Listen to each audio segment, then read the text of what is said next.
Hello everyone, Catherine Chippier here.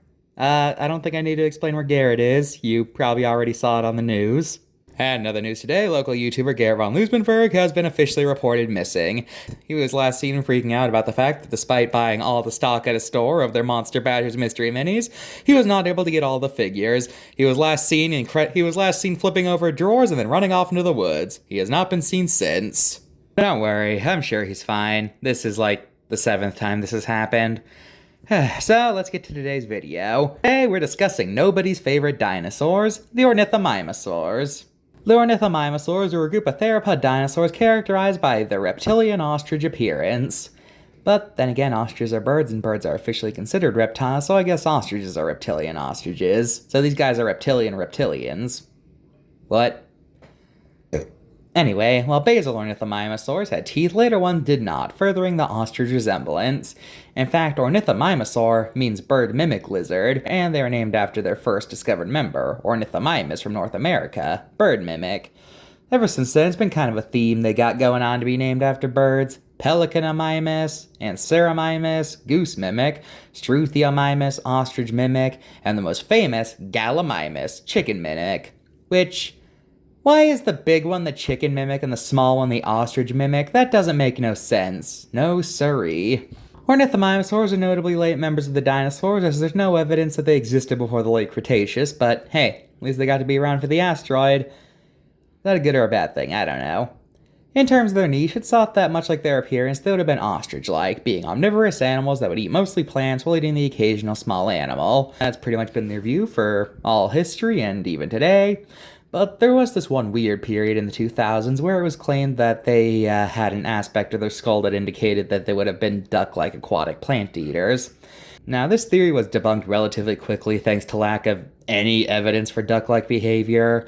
But even though this theory didn't last long, it notably did end up in the show Prehistoric Park, making it a pretty bad relic of its time. It's thought ornithomimosaurs weren't that high on the food chain, lacking any real weapons. It's thought that much like ostriches, their defenses would have been kicking if it was small enough, and running away if the predator was larger than them, since after all, I don't see how kicks are going to help much against things that tower over you.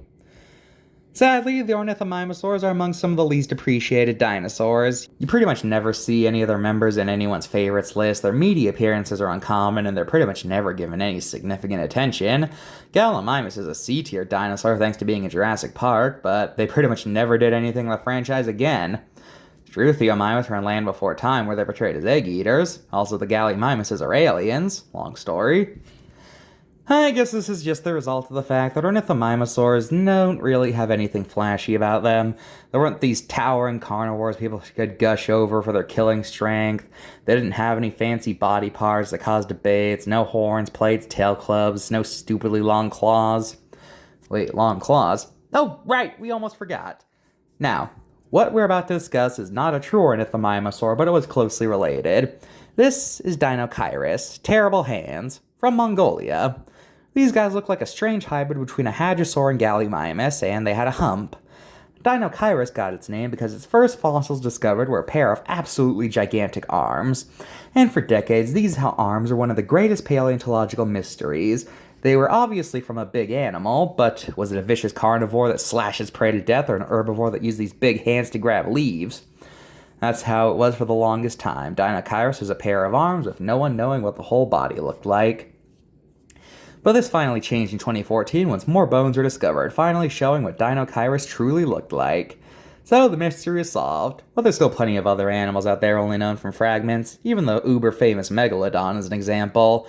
Since remember, we still don't know what its body would have looked like. But hey, baby steps.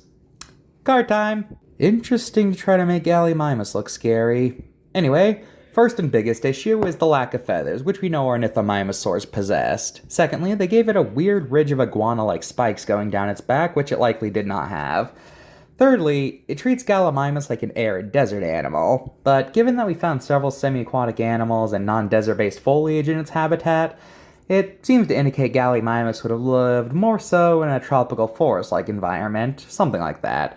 Point is, it probably didn't inhabit sand dune-style low vegetation environments that this card is suggesting. 7 out of 10. Deinocheirus. It can't be too hard here. After all, this card did come out before the rest of the body was discovered, so Yeah, they only had the hands to go off of, so how are they supposed to know what it looked like? So as such, not gonna pick on this card while it's down, and it's exempt from rating. Struthiomimus. Once again, they're lacking feathers, and the card talks about it like it was a carnivore that had occasional plant-eating tendencies, when nowadays it's thought the reverse is true. They were still omnivores either way, but it's thought they would have mostly eaten plants, while this card talks about it like it mostly ate meat. 8 out of 10. And by the way, why did they give a card to Struthiomimus? I mean, they don't even have Ankylosaurus and Therizinosaurs, but God forbid they leave out Struthiomimus. That was clearly a top priority here. Whatever.